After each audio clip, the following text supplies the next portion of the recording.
ETF index mutual funds నేర్చుకుని stock మార్కెట్లో రాణించాలనుకుంటున్నారా? వెంటనే ఈ నెంబర్కి కాల్ చేయండి. నమస్తే రమ్ గారు. నమస్తే జయ. ఒక సందర్భంలో ఏదో మాట్లాడుకుంటాం, ఏదో ఒక చిన్న ఇన్సిడెంట్ జరుగుతుంది, అక్కడ మనం ఉంటాం, ఉండకపోతాం, కానీ వేరే వాళ్ళ ద్వారా తెలుసుకోవటం, దాన్ని తీసుకొచ్చి ఇంకొకరి దగ్గర మాట్లాడటం, అంటే ఇక్కడ జరిగిన విషయాన్ని ఇంకొకరికి చెప్పడం, ఇంకొక చోట జరిగిన విషయాన్ని తీసుకొచ్చి మనకి చెప్పడం. ఇప్పుడు మనకి వేరే వాళ్ళ మీద చెప్తున్నారు అంటే ఖచ్చితంగా మన గురించి ఇంకొక దగ్గర మాట్లాడతారు కదా. ఇది ఆడవాళ్ళు లేదు, మగవాళ్ళు లేరు, చిన్న లేదు, పెద్ద లేదు, ప్రతి ఒక్కరికి ఈ రూమర్స్ని పాస్ చేయటం అనేది చాలా ఎక్కువగా కనిపిస్తూ ఉంటుంది కదా రమ్మగారు. అర్రే వాళ్ళకి గబుక్కును తెలిసిపోతుందేమో, అప్పుడు మన పరిస్థితి ఏంటి, అసలు మనం ఎట్లా మినిమం అసలు ఆ థాట్ కూడా కనిపించట్లేదండి. ఎన్ని చూస్తున్నాను రమ్మగారు నేను. అసలు అంత ఎప్పుడు మాట్లాడుకుంటున్నారు జయ? ఖాళీ ఏది? ఎవరైనా ఎవరితోటైనా మాట్లాడుతున్నారంటవా?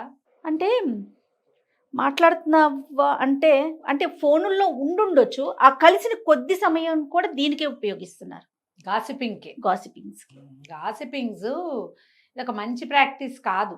ఇవాళ మనం ఒక గాసిప్ చెప్పుకుంటే రేపొద్దున మన మీద ఒక గాసిప్ వస్తుంది కదా, మన సంగతి కూడా బయటకు వస్తుందిగా. మనం మాత్రం ఎందుకు దీన్ని ఎవరు అతీతులం కాం కదా. అంతేగా. ఇప్పుడు ఒక విషయం మీరు నాకు చెప్తే ఒకటి, నేను మన విక్రమ్కి చెప్తే 2, అక్కడికి వెళ్తే 4. అది అసలు జరిగింది ఒకటే, ఎన్ని రకాలుగా వెళ్ళిపోతుంది. తర్వాత సకపోల కల్పితాలు ఉంటాయి కదా, మన నోట్లో కొన్ని పుడతాయి, మన భావాలు దానికి యాడ్ అవుతాయి, మన అభిప్రాయం దానికి ప్లస్ అవుతుంది, అన్నీ కలిసి విషయం వేరేగా అవుతుంది. సాధారణంగా అలాగే జరుగుతాయి జయ. ఇప్పుడు నేను నీకు ఒక విషయం, నాకు ఒక ఎవరిదో ఒక సీక్రెటో లేదా ఒక ప్రత్యేకమైన సంగతో తెలుసు, మన ఇద్దరం దాని మీద ఏదైనా ఒక ఇలా ఉంది, ఇలా జరుగుతుంది, ఇలా ఉంటుంది అని మన ఇద్దరం డిస్కస్ చేసామనుకో. డిస్కస్ చేయటం అంటే దీని మీద ఇలాంటి పరిస్థితులు వాటి గురించి ఏదో మాట్లాడుకున్నాం, నువ్వు వినేసి ఊరుకుంటే ఒక రకంగా ఉంటుంది, మన ఇద్దరం మాట్లాడుకుంటే ఒక రకంగా ఉంటుంది.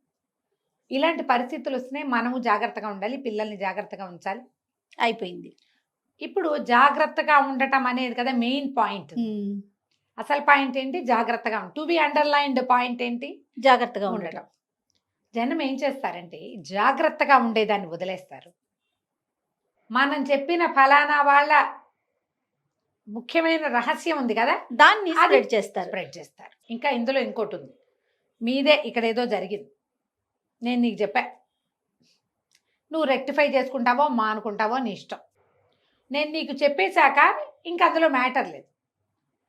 నేను ఇదే విషయాన్ని 5-6 చెప్పాను అనుకో, నేను దీన్ని గాసిపింగ్ అంటారు. అంతేగా.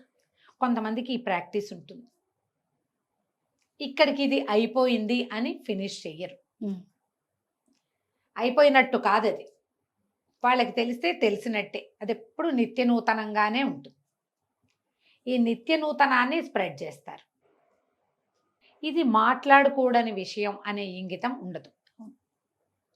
మనం ఇతరులని ఎప్పుడైనా మాట్లాడుతూ ఉంటే మనము ఇతరులకి దొరికిపోతాము.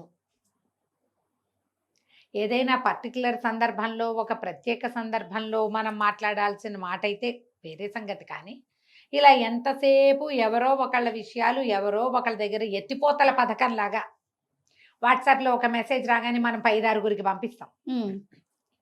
మనకు ఒక ఇది వచ్చిందంటే మనం 5-6 పంచుతాం. అదే రకంగా ఒకరి రహస్యాలని లేదా ఒకరి పర్సనల్ సొంత సంగతులని, అంత మాట్లాడుకోకూడని విషయాలని మనము ఇంకొకళ్ళకి చెప్పకూడదు. చెప్పి ఎవరికి చెప్పొద్దు అనేది ఒక ట్యాగ్ లైన్. మళ్ళీ అది వింటాం కదా రమ్మగారు, నాకు భలే నవ్వు వస్తుంది. నేను నీకే చెప్తున్నాను, ఇంకా నువ్వు ఎవరికి చెప్పొద్దు. అసలు అది అలాంటిది అయితే అసలు నువ్వు బయటకే చెప్పవు. ఈ ఎత్తిపోతల పథకాలు ఉంటాయి, ఇవి ఎట్లా అవుతాయంటే, నువ్వు నాకు జాకెట్ పీస్ పెట్టావనుకో, నేను కీర్తికి పెడతా, కీర్తి ఎవరికో పెడుతుంది, మాధురికి పెడుతుంది, మాధురి మళ్ళీ నాకే పెడుతుంది, తిరిగి మళ్ళీ మీ దగ్గరికి వస్తుంది. జాకెట్ పీసులు లాగాను, తర్వాత మనం షేర్ చేసుకునే వీడియోలు లాగాను, చివరికి ఏమవుతాయి, మన మాటలు మనకే చేరుతాయి. అంతేగా, మన సంగతి మనకే చేరుతుంది. వాళ్ళ సంగతే వాళ్ళకి చెప్పేటప్పుడు కూడా మనం జాగ్రత్తగానే ఉండాలి. మనకమ్మా ఇంకేం పనులు లేవా? అసలు పనులు లేవు. ఎవరి గురించైనా మాట్లాడడం పట్ల మనకి ఎందుకు అంత ఆసక్తి ఉంటుంది? దీనికి బేసిక్ కారణం ఒకటి నేను చెప్పనా జయ? సోషల్ మీడియా నువ్వు తీసేవంటే వాళ్ళెవరింట్లో పూజ, వాళ్ళు కొనుక్కున్న సామాన్లు, వాళ్ళు కొనుక్కున్న నగలు, వాళ్ళ ఇల్లు, వాళ్ళ అత్తగారు, వాళ్ళ మామగారు, వాళ్ళ పిల్లాడు, వాళ్ళ ప్రెగ్నెన్సీ, వాళ్ళ పోస్ట్ ప్రెగ్నెన్సీ, వాళ్ళు తీసుకున్న ట్రీట్మెంట్లు, వాళ్ళు చేసుకున్న స్కిన్ ట్రీట్మెంట్లు, వాళ్ళు చేసుకున్నటువంటి డిఐవైలు, వాళ్ళు అనుసరిస్తున్నటువంటి రకరకాల క్రీములో, లోషన్లో, పాడో దిబ్బో తిరుగుండవో అవన్నీ ఎవరివైనానే చూస్తున్నాం మనం ఎంతసేపు. దానివల్ల మనం ఎవరి సంగతులైనానే మాట్లాడుకుంటాం. మనకి వాటి మీద ఆసక్తి వచ్చేసింది ఇప్పుడు బాగా. అది కాస్త పర్సనల్ కూడా వెళ్ళిపోతుంది కదా. వెళ్ళిపోతుందమ్మా. ఇప్పుడు ఎవరింటికైనా వెళ్ళాము జయ, మనము కాదు ఓ పెళ్ళికి వెళ్ళాం, పెళ్లిలో జనరల్గా నువ్వేం చూస్తావు జయ? ఇది అందరికీ ప్రశ్నమా? మొత్తం ఈ వీడియో చూస్తున్న అక్కయ్యలకి, చెల్లెళ్ళకి అందరికీ బేసిక్ క్వశ్చన్. ఒక పెళ్ళికి వెళ్ళావు, నువ్వేం చూస్తావు? నువ్వు జెన్యున్గా చెప్పాలి. పెళ్లి కూతురు, పెళ్లి కొడుకు నెంబర్ 1 ఎలా ఉన్నారు, ఏంటి, ఎలా చేస్తున్నారు, హంగామా ఎలా ఉంది అది చూస్తాం. వచ్చిన వాళ్ళందరినీ పరిశీలిస్తాం. ఒక్కసారి భోజనం బాగుందా, ఏం భోజనం పెట్టారు, మనం మాట్లాడుకునే విషయాలు కూడా ఇవే ఉంటాయి. ఇంటికి వచ్చేసిన తర్వాత కూడా పలానా ఫంక్షన్కి వెళ్ళాం, అక్కడ ఇట్లా ఉంది, పెళ్లి కూతురు కట్టుకున్న చీర అసలు అద్భుతం, వాళ్ళ అక్కయ్య కట్టుకున్న చీర మరీ అద్భుతం, లేదా అసలు బాగోలా, నగలు అసలు ఇంకా చెప్పక్కర్లేదు. హ్యాండ్ బ్యాగుల దాకా వెళ్తామా? నేను నగల వరకే ఆగిపోతాను నేనైతే రమ్మగారు. నేను చెప్పులు కూడా చూస్తాను జయ. చూస్తానంటే కాదు, చెప్పుల గురించి మాట్లాడిన వాళ్ళ గురించి కూడా విన్నాను. ఓకే, ఏంటో అంత మంచి పట్టుచీర కట్టిందా, అదేంటో వెరి చెప్పులు వేసుకొచ్చింది. చెప్పులు కావాలా మీకు? వాళ్ళెవరివో ఈ ఫంక్షన్ కి ఇలాంటి చెప్పులు వేసుకోవాలి కూడా యూట్యూబ్ వీడియోలు ఉన్నాయమ్మా. యూట్యూబ్ లో వీడియోలు రమ్మగారు, మామూలుగా మాట్లాడుకోవటం కాదా? ఓ మై గాడ్, ఈ ఫంక్షన్ కి ఇలాంటి చెప్పులు వేసుకోవాలి, సెట్ అవ్వటం. నేను ఇలా తయారయ్యాను, నేను ఇవాళ అక్కడికి అలా తయారయ్యాను, ఇక్కడికి ఇలా తయారయ్యాను, అది చేసుకున్నాను, మేకప్ చేసుకున్నా, రొటీను. ఎక్కడికి వెళ్ళాలన్నా నేను ఎలా తయారయ్యానో చెప్పటం. సన్నగా క్లోజ్గా కుర్చీలు పెట్టి, ఆ 8 కుర్చీలు పెట్టి ఇట్లా దగ్గరగా వేసుకున్న పమిటతో ఒక అమ్మాయి కనపడుతుంది. నేను 30 వీడియోలైనా చూసే జయ అట్లాంటివి. మీరు ఎందుకు చూస్తారు అని నన్ను అడక్కు, ఏదో చూస్తుంటే అవి కనపడతాయి. అమ్మాయి రిచువల్, అమ్మాయి రోజువారీ రొటీను తయారయ్యేటప్పుడు ఈ చెప్పులతో పేరప్ చేశా. అంటే పెళ్ళికి వెళ్ళేటప్పుడు ఎలాంటి చెప్పులు, ఈ చీర కట్టుకుంటే పట్టు చీర కట్టుకుంటే నేను రోజువారీ చెప్పులు వేసుకెళ్ళకూడదు, దానికి వేరే చెప్పులు ఉండాలి. అదైతే అయ్యింది. ఈ మనం మాట్లాడుకునేటప్పుడు ఎవరో ఫ్రెండ్కి నేను నా చెవితో మెట్రోలో విన్నాను తెలుసా, ఇది నిజంగా. మంచి మంచి డ్రెస్సులు వేసి కానీ చెప్పులు దిక్మాల చెప్పులు వేసుకుంటుంది, చక్క డ్రెస్ వేసింది, అస్సలు మ్యాచింగ్ లేదు ఆ చెప్పులు, రోతగా. మెట్రోలో విన్నా జయ ఇది. నేను మాట్లాడుకుంటున్నారు, ఆవిడెవరో, మా అమ్మాయి ఎవరో సరైన చెప్పులు వేసుకోదని ఈవిడెవరో ఇంకో అక్కయ్య ఇంకో చెల్లయ్యమ్మకి చెప్తోంది. అంత అవసరమా అమ్మా? అంత అవసరమా? మనం అలా అయిపోయాం జయ. దీనికైతే ఈ మొత్తం పట్టాన్ని సోషల్ మీడియాకే కట్టాలనుకుంటాను నా మటుకు. నేను ఇంతకు ముందు లేదా రమ్మగారు ఇంత ఎక్కువ లేదమ్మా, ఉన్నవి. గాసిపింగ్ అంటే నీకు ఏంటంటే వాళ్ళ విషయాలు, వాళ్ళ సంగతులు కాకుండా ఇప్పుడు వాళ్ళ నగ, నట్ర, గట్టు, బట్ట మొత్తం సమస్తమైనవి గాసిపింగ్లోకే వచ్చేస్తుంది. ప్రతిదీ చూడాలి, ప్రతి డీటెయిలింగ్ ప్రతి వాళ్ళకి కావాలి, ప్రతి దాని గురించి మాట్లాడాలి. ఏదో పెళ్లి కూతురు, పెళ్లి కొడుకు అక్కడి వరకు చూస్తాం తప్ప ప్రతి ఒక్కరిదినా? ప్రతి ఒక్కరి గురించి మాట్లాడతాం మనము. మన దగ్గర ఇదివరకటికి ఇప్పటికీ సమాజం ఎట్లా మారిందంటే జయ, నన్ను ఎవరు జడ్జి చేయకూడదు. నేను అంటే మనం ఏదో విషయం చెప్పాం, జడ్జిమెంటల్గా ఆలోచించద్దు అని చెప్తాం. ఒకళ్ళ పిల్లలు ఎవరో పెళ్లి చేసుకున్నారు, డివోర్స్ చేసుకున్నారు, జడ్జిమెంటల్గా ఉండకూడదు మనం. ఓ పాప బొద్దుగా ఉంది, లేదా సన్నగా ఉంది, లేదా తెల్లగా ఉంది, నల్లగా ఉంది, బాడీ షేమింగ్ చేయకూడదు, ఇలా మాట్లాడకూడదు. ఇవి ఖచ్చితమైన నియమావళి మనకు ఏర్పడింది ఇప్పుడు. అది ప్రత్యక్షంగా ఉన్నప్పుడే జయ. అవును, కానీ పరోక్షంలో మనం అదే చేస్తున్నాం ఇప్పటికీ.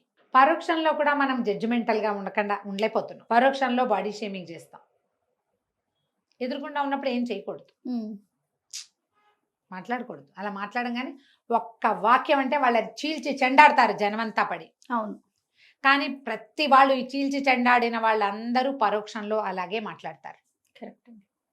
ఈ ప్రత్యక్ష పరోక్షాలకి తేడాని జాగ్రత్త పడండి అక్కడ. మనం అది జాగ్రత్త పడకపోతే మనం కూడా అలాగే దొరుకుతాం, అంతే కదా. మన తర్వాత ఉండే పిల్లలు కూడా అవే నేర్చుకుంటారు. అప్పుడప్పుడు ఒక్కొక్కసారి మనం వేసినటువంటి ఒక గాసిప్ సెంటెన్స్ 100 సెంటెన్సులకు తోడే భూతంలాగా మనం వెంటపడచ్చు. మనం ఆన్సరబుల్ కండిషన్లో నుంచోవచ్చు. సమాధానం చెప్పవలసిన దుస్థితిలోకి మనని నెట్టేస్తుంది అది. అది ఎక్కడ ఏది మంది నెట్టేసింది? మన నోరొదిలేసిన గుణం కాదు. అంతేగా. అవునా కాదా? ఒక్కోసారి అవతల వాళ్ళు ఏం తిరగబడి ఏంటి నువ్వు ఎందుకన్నావు అని అడక్కపోవచ్చు. కానీ నీకు తెలుసు కదా ఏమి చేసావు, ఏం మాట్లాడావని కదా. ఎందుకు ఆ పెయిన్ తీసుకోవాలి? ఊరుకోవచ్చు కదా. ఈ నొప్పిని సహించే కంటే ఏదైనా ఒక ప్రత్యేక విషయాలు మీకు తెలిసినప్పుడు వాటిని స్ప్రెడ్ చేయొద్దు. చెప్పకుండా ఉండలేకపోతే క్లోజ్ సర్కిల్లో ఎవరో ఒకళ్ళతో చెప్పండి.